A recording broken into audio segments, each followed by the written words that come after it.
പേർക്ക് അറിയാം പല്ലിൽ പോട് വരാതിരിക്കാൻ വേണ്ടി എന്ത് ട്രീറ്റ്മെന്റ് ചെയ്യാൻ സാധിക്കും? നിങ്ങളുടെ പല്ലുകളിൽ പോട് വന്നു കഴിഞ്ഞാൽ എന്തൊക്കെ ട്രീറ്റ്മെന്റുകൾ ചെയ്യാൻ പറ്റുമെന്ന് നമുക്ക് ഏകദേശം ഒരു ധാരണയുണ്ട്. നിങ്ങൾക്ക് അടയ്ക്കാൻ പറ്റുന്ന പോടുകളാണെന്നുണ്ടെങ്കിൽ അത് പല്ല് കളറിലെ നെറ്റിയിൽ വെച്ച് അടയ്ക്കാൻ വേണ്ടി സാധിക്കും. അടയ്ക്കാൻ പറ്റാത്ത പല്ലുകളാണെങ്കിലോ നമുക്ക് റൂട്ട് കനാൽ ട്രീറ്റ്മെന്റ് ചെയ്ത് അതിനെ സംരക്ഷിക്കാൻ പറ്റുന്നതാണ്. റൂട്ട് കനാലിൽ ചെയ്യാൻ പറ്റാത്ത പല്ലുകളാണെന്നുണ്ടെങ്കിൽ നമ്മൾ പറിച്ചു കളഞ്ഞിട്ട് ഡെന്റൽ ഇംപ്ലാന്റുകളോ ക്രൗണുകളോ ബ്രിഡ്ജുകളോ നമുക്ക് ചെയ്യാവുന്നതാണ്. പക്ഷേ എത്ര പേർക്ക് അറിയാം പല്ലിൽ പോട് വരാതിരിക്കാൻ വേണ്ടി എന്ത് ട്രീറ്റ്മെന്റ് ചെയ്യാൻ സാധിക്കുമെന്ന്? അതിനായി പിറ്റ് ആൻഡ് ഫിഷർ സീലൻസ്. നമ്മുടെ പല്ലിന്റെ ഉപരിതലത്തിൽ പലതരത്തിലുള്ള ലൈൻസുകളോ ഗ്രൂവ്സുകളോ കാണും.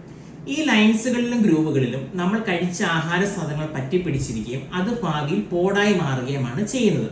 അപ്പൊ നമുക്ക് ഈ ലൈൻസുകളുടെയും ഗ്രൂവിന്റെ അകത്തും വരുന്ന പല്ലിന്റെ പോടുകളെ പൂർണ്ണമായിട്ട് അവോയ്ഡ് ചെയ്യാൻ വേണ്ടിയാണ് നമ്മൾ പിറ്റ് ആൻഡ് ഫിഷർ സീലൻസ് ഉപയോഗിക്കുന്നത്. ഈ പിറ്റ് ആൻഡ് ഫിഷർ സീലന്റുകൾ ഉപയോഗിച്ച് നമ്മൾ ആ ലൈൻസിന്റെയും ഗ്രൂവുകളെ കംപ്ലീറ്റ്ലി മാസ്ക് ചെയ്യും. അതുവഴി പുതിയ രീതിയിലുള്ള പോടുകൾ വരാതിരിക്കുകയും ചെയ്യാൻ സാധിക്കുന്നതാണ്.